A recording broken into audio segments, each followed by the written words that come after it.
इस वीडियो को देखने के बाद आप जान पाएंगे कि नींद क्या है, नींद के समय को कम और नींद को गहरा कैसे किया जा सकता है। और वीडियो के अंत में आपको एक अच्छी और गहरी नींद के लिए कुछ छोटे छोटे यौगिक उपाय भी बताए जाएंगे। तो आइए शुरू करते हैं एक कहानी के माध्यम से। एक बार एक अमीर इंसान एक बौद्ध भिक्षु के पास जाता है और कहता है, मुनिवर, मैं अपनी नींद से बहुत परेशान हूँ।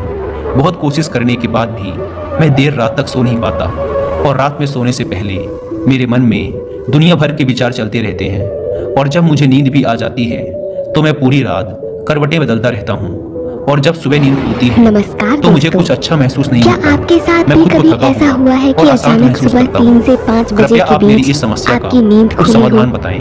हम में बौद्ध से भिक्षु ने बहुत कहा, कम लोगों के इससे साथ पहले अक्सर कि ऐसा मैं तुम्हारी होता समस्या का है जब समाधान हम बताऊं, गहरी नींद में मैं अचानक तुम्हें इस गौतम बुद्ध समय की अपने गहरी आप नींद उठ के रहस्य जाते के हैं। विषय में एक दोस्तों, छोटी सी कहानी जैसा सुनाना कि चाहता हमने हूँ। अपनी उस पिछली इंसान ने वीडियोस में कहा, बताया जैसी है। आपकी इच्छा मुनिवर। बौद्ध भिक्षु ने कहना शुरू किया, जब तथागत गौतम बुद्ध सोते थे तो वो पूरी रात एक ही अवस्था में रहा करते थे। वो कभी करवटें भी नहीं बदला करते थे।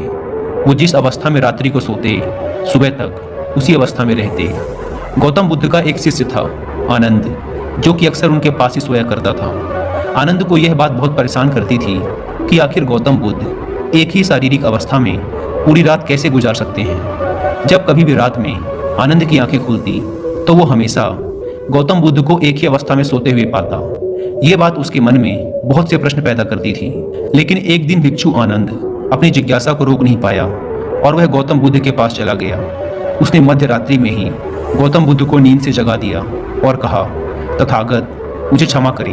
मैं जानता हूँ कि आपसे प्रश्न पूछने का ये सही समय नहीं है, क्योंकि आप पूरे दिन चलते रहते हैं और लोगों को धम्म का ज्ञान देते हैं, वो उनकी समस्याओं का समाधान करते हैं। लेकिन मेरे अंदर की जिज्ञासा इतनी बढ़ चुकी है कि मैं सुबह तक का इंतजार नहीं कर सकता। इसलिए आप मेरे प्रश्न का उत्तर देकर मेरी जिज्ञासा को शांत करें। भिक्षु आनंद ने आगे कहा, मैं पिछले 20 वर्षों से आपके साथ हूँ और ये देखता आ रहा हूँ कि आप पूरी रात केवल एक ही अवस्था में गुजार देते हैं। आप जरा सा हिलते डुलते भी नहीं हैं। तो क्या आप सच में सोते हैं या फिर आप सोते ही नहीं हैं? गौतम बुद्ध आनंद की तरफ देखकर मुस्कुराए और कहा, मैंने अपने लिए सोने की सही अवस्था ढूंढ ली है। अब सोते समय मुझे हिलने की आवश्यकता नहीं है। मैं नींद की अवस्था में भी जागृत ही रहता हूँ, जबकि मेरा शरीर सो जाता है, लेकिन मैं जागृत रहता हूँ। प्रश्न ये नहीं है कि नींद की अवस्था में शरीर हिलता है कि नहीं, शरीर क्यों एक स्थिर अवस्था में रह नहीं पाता।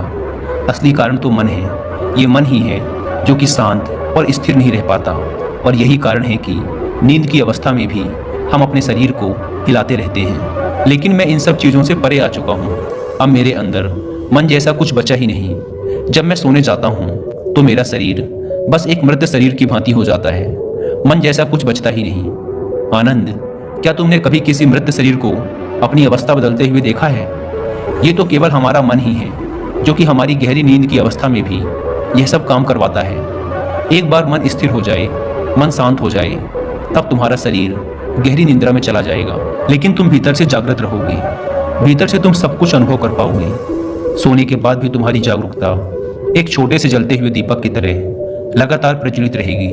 कहानी खत्म करने के बाद बौद्ध भिक्षु ने उस अमीर इंसान से कहा, एक जागृत इंसान न कि केवल अपने शरीर को पूरी जागरूकता के साथ देखेगा, बल्कि वह अपने मन को भी पूरी जागरूकता के साथ देखता रहता है। एक जागृत आदमी सामान्य आदमी की तरह नहीं सोते। जब सामान्य आदमी सोता है तो वह अचेतन हो जाता है, उसे अपने आसपास का भी पता नहीं होता। इसीलिए तो वह अपने सपनों का भी चुनाव नहीं कर पाता। लेकिन जब एक बुद्ध व्यक्ति सोता है तो वह जागरूक होता है। जैसे सुबह आंखें खुली होती हैं, वैसे ही बुद्ध व्यक्ति की नींद में भी होती हैं। इसीलिए ऐसा कहा जाता है कि बुद्ध व्यक्ति कभी सोते नहीं हैं। जब एक आम इंसान सोने जाता है तो उसे नहीं पता चलता कि वो कब सो जाता है। लेकिन यदि तुम जागने और सोने के बीच के उस छोटे से पल में, जब हम सोने के एकदम करीब होते हैं, जागृत रह पाए, तो कुछ अद्भुत घटित होगा जो तुम्हें जागरूकता के और करीब लाता जाएगा। यह सुन उस इंसान ने कहा, मुनिवर, मुझे इतनी गहरी अध्यात्म की बातें समझ नहीं आती। कृपया आप मुझे आसान शब्दों में समझाएं कि मुझे आसानी से गहरी नींद क्यों नहीं आती। बौद्ध भिक्षु ने कहा, देर रात तक जागने और आसानी से गहरी नींद न आने के 5 प्रमुख कारण हैं। पहला कारण है बिस्तर पर सोने के अलावा भी अन्य काम करना। जैसे कि बहुत से लोगों की आदत होती है कि वो बिस्तर पर ही खाना खा लेते हैं, बिस्तर पर ही पढ़ाई करने बैठ जाते हैं और ऐसे ही बहुत से काम वो अपने शयन कक्ष में ही करते हैं। शयन कक्ष का अर्थ ही होता है सोने की जगह, लेकिन लोग इसे अन्य कामों के लिए भी प्रयोग करते हैं, जिससे हमारे मस्तिष्क में शयन कक्ष का एक निश्चित अर्थ नहीं रह जाता।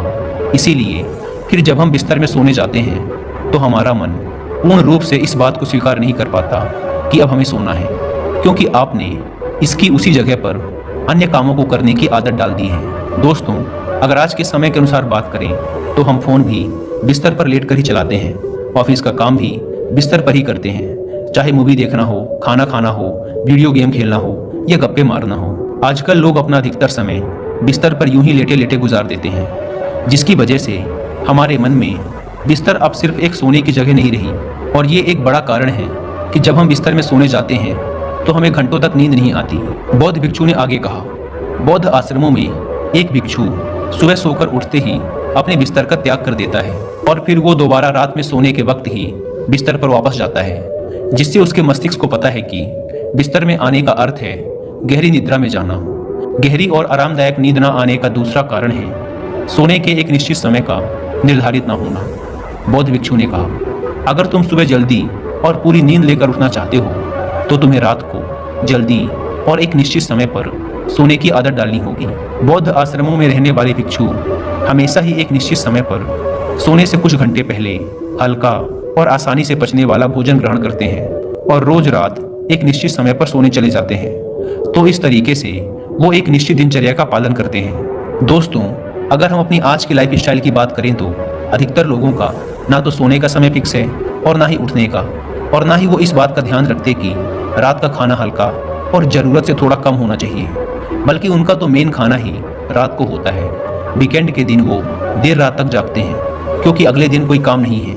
अगर रात में मूवी देखनी शुरू कर दी तो चाहे कितनी ही रात हो जाए, मूवी पूरी करने के बाद ही सोने जाएंगे। समय और जीवन में कोई सामंजस्य और नियंत्रण ही नहीं है। और फिर यही वो लोग हैं जो अगले दिन अधूरी नींद के साथ उठते हैं और पूरे दिन अशांत और थका हुआ महसूस करते हैं। यौगिक संस्कृति में नींद को एक चमत्कारी दुनिया कहा जाता है। अगर आप नींद को समझ गए तो आप नींद में अपने अंदर बहुत कुछ बना भी सकते हैं, और अगर नहीं समझे तो बिगाड़ भी सकते हैं। अगर आप नींद को साइंटिफिक तरीके से समझना चाहते हैं तो इसके लिए आप कुकू एफएम पर 2 बुक्स की बुक समरी भी सुन सकते हैं, जिसमें से पहली बुक समरी है स्लीप स्मार्टर और दूसरी बुक समरी का नाम है इंड द इंसोम्निया स्ट्रगल। ये सेकंड बुक समरी मैं आपको स्ट्रांगली रिकमेंड करूंगा। और अगर बहुत कोशिश करने के बाद भी आप एक गहरी और अच्छी नींद नहीं ले पाते तो इसके लिए कुकू एफएम पर इम्प्रूव स्लीप के नाम से 7 डेज का एक स्लीपिंग कोर्स भी है। इसका आपको अगले 7 दिनों तक रोज सोने से पहले एक एपिसोड सुनना है। यह कोर्स एक पर्टिकुलर साउंड फ्रिक्वेंसी पर रिकॉर्ड किया गया है जो आपकी हेल्प करेगा आपको गहरी नींद की अवस्था में ले जाने में। कुकू एफएम की बात करें तो यह इंडिया का लीडिंग ऑडियो बुक प्लेटफॉर्म है, जहां पर आप रोज 1 रुपए से भी कम की कीमत पर हजारों बुक्स और सैकड़ों कोर्सेज को ऑडियो फॉर्मेट में सुन सकते हैं, वो भी अपनी मनपसंद लैंग्वेज में। नॉर्मली इस प्लेटफॉर्म के 1 साल का सब्सक्रिप्शन पड़ता है 399 रुपीज़ का, लेकिन अगर आप यूज़ करते हैं कूपन कोड WL50 तो पहले 250 लोगों को मिलेगा 50% का डिस्काउंट, और सिर्फ 199 रुपीज़ में पूरे 1 साल तक हजारों ऑडियो बुक्स और कोर्सेज का एक्सेस। अगर आप इस ऐप को डाउनलोड करना चाहते हैं तो link description and first comment पर मिल जाएगी। बौद्ध भिक्षु ने आगे कहा, गहरी नींद ना आने और सुबह उठने पर अच्छा महसूस ना करने का तीसरा कारण है सोने से पहले नकारात्मक विचारों के बारे में सोचना। आप जैसे विचारों के बारे में सोचते हुए सोते हैं, सुबह आँख खुलते ही आपके मन में सर्वप्रथम वैसे ही विचार आते हैं। इसलिए जब आप नकारात्मक विचारों के साथ सोते हैं तो सुबह आप उन्हीं के साथ उठते भी हैं। बिस्तर में लेटे हुए जब हम बिल्कुल सोने ही वाले होते हैं तब हमारा अचेतन मन सबसे ज़्यादा सक्रिय होता है, और इस समय जैसे विचार हम अपने अंदर पैदा कर रहे होते हैं, हमारा अचेतन मन सीधे उन विचारों को ग्रहण कर लेता है और उन्हें वास्तविकता में लाने की कोशिश करता है। हमारा अचेतन मन अच्छे और बुरे विचारों में चुनाव नहीं कर सकता। इसे ये नहीं मालूम कि हमारे लिए क्या अच्छा है और क्या बुरा। ये तो बस प्राप्त सूचनाओं पर काम करना शुरू कर देता है। इसीलिए हमें सोते वक्त अपनी समस्याओं और नकारात्मक विचारों के बारे में सोचने की बजाय उन अच्छी चीज़ों और कामों के बारे में सोचना चाहिए जिन्हें हम अपनी ज़िंदगी में पाना चाहते हैं। हमेशा ही रात में सोने से पहले और सुबह उठने के बाद उन चीज़ों के बारे में विचार करें जो आपकी ज़िंदगी में एक सकारात्मक बदलाव ला सकती हैं। अच्छी और गहरी नींद ना आने का चौथा कारण है गलत तरीके से सोना। बौद्ध भिक्षु ने कहा, तुमने सुना होगा कि भारत में अक्सर कहा जाता है कि उत्तर दिशा की तरफ सिर करके मत सोना।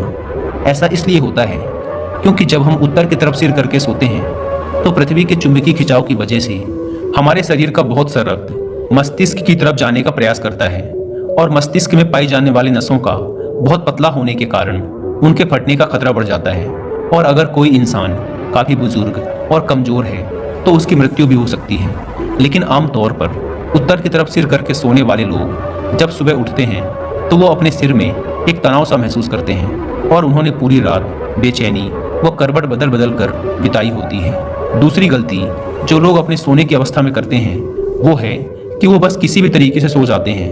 वो इस बात का ख्याल नहीं रखते कि उनकी रीढ़ की हड्डी सीधी है कि नहीं। लोग अक्सर पेट के बल या कैसे भी सो जाते हैं, जबकि हमें कोशिश करनी चाहिए कि या तो हम सीधे सोएं या फिर अपने बाएं तरफ की करवट लेकर सोएं। इससे शरीर के अंगों पर अतिरिक्त खिंचाव नहीं पड़ता। सोते वक्त ज़्यादा मोटे गद्दे का प्रयोग ना करें क्योंकि इससे आपकी रीढ़ की हड्डी मुड़ती है और गहरी नींद में रुकावट आती है। साथ ही ज़्यादा मोटे तकिए का भी प्रयोग ना करें क्योंकि इससे आपकी गर्दन ज़्यादा मुड़ती है और आपका शरीर तनाव महसूस करता है और यह आपकी गहरी नींद में एक रुकावट का कारण बनता है। देर रात तक नींद न आने और रात भर नींद में बेचैन रहने का पांचवा कारण है बहुत अधिक मात्रा में और देर से पचने वाले भोज्य पदार्थों का सेवन करना। अगर आप रात में भारी और अत्यधिक तेल युक्त पदार्थों का सेवन करते हैं तो इससे हमारी नींद में भी व्यवधान पड़ता है क्योंकि इन पदार्थों को पचने में काफ़ी ज़्यादा समय और ऊर्जा लगती है। इसलिए अगर आप ऐसे पदार्थों का सेवन करते हैं तो कोशिश करिए कि उन्हें सोने से लगभग 3 से 4 घंटे पहले ही खा लें। उस इंसान ने कहा, मुनिवर, मैं ये तो समझ गया कि गहरी और आरामदायक नींद ना आने के क्या कारण हैं, लेकिन क्या अब आप ऐसे कुछ उपाय बता सकते हैं जिन्हें करने से हमें एक गहरी नींद लेने में सहायता मिली? बौद्ध भिक्षु ने कहा, मैं तुम्हें कुछ ऐसी क्रियाएं बता रहा हूँ जिन्हें तुम सोने से पहले या उठने के बाद कर सकते हो, जिससे तुम्हारी नींद तो गहरी होगी ही, साथ ही तुम्हारे जीवन में एक सकारात्मक बदलाव भी आएगा। और ये सारी ही क्रियाएं तुम्हें नहीं करनी है। इसमें से जो भी 2-3 क्रियाएं तुम्हारे लिए उपयुक्त बैठें तुम कर सकते हो। सबसे पहले कोशिश करो कि सोने से पहले हल्के गुनगुने पानी से स्नान कर लो। स्नान करने से हमारा शरीर जागृत और तनाव मुक्त हो जाता है। तुमने देखा होगा कि जब कोई इंसान स्नान करके आता है तो उसके भीतर से एक सकारात्मक ऊर्जा सी महसूस होती है। वो ज़्यादा खुश और तनाव मुक्त लगता है। इसका कारण ये है कि हमारा ज़्यादातर शरीर पानी है और पानी हमारे शरीर का एक बुनियादी हिस्सा है। सोने से पहले हो सके तो अपने शयन कक्ष में किसी जैविक तेल और रुई का बना हुआ दीपक जलाएं। इससे आसपास के वातावरण में सकारात्मकता आती है। सोने से पहले थोड़ा सा पानी पीकर जाएं, इससे आपको काफ़ी मदद मिलेगी। जब आप बिस्तर में जाएं तो सोने से पहले कुछ मिनटों तक ध्यान करें और हर उस चीज़ के लिए आभार व्यक्त करें जो आपके पास है, या फिर आप अपने दिन के उन सभी अच्छे कामों के बारे में भी सोच सकते हैं जो आपने आज किए हैं। सोने से पहले एक बार इस बात को याद करें कि आप नासवान हैं, आप आज ही मर सकते हैं। ऐसा सोचने से आप अपनी छोटी छोटी समस्याओं से परेशान रहना छोड़ देते हैं। जब सुबह सोकर उठें तो अपने दोनों हाथों को आपस में रगड़कर अपनी आंखों में रखें। इससे आपका शरीर जागृत हो जाता है और हमेशा ही दाईं ओर की करवट के साथ सोकर उठें। हमेशा रात को जल्दी सोने की कोशिश करें जिससे आप सुबह जल्दी और अपनी पूरी नींद लेकर उठ सकें। तो ये थे कुछ तरीके जिनके प्रयोग से तुम अपनी नींद को गहरा और आरामदायक बना सकते हो। उस इंसान ने बौद्ध भिक्षु को उनकी इस सीख के लिए धन्यवाद कहा और वहाँ से चला गया।